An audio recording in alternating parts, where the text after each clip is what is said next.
SAL Rescue System, Office and Apartment Buildings.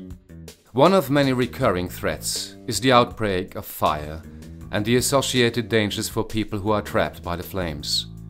If they can no longer use blocked emergency exits because of smoke and fire, they must be rescued from the upper floors.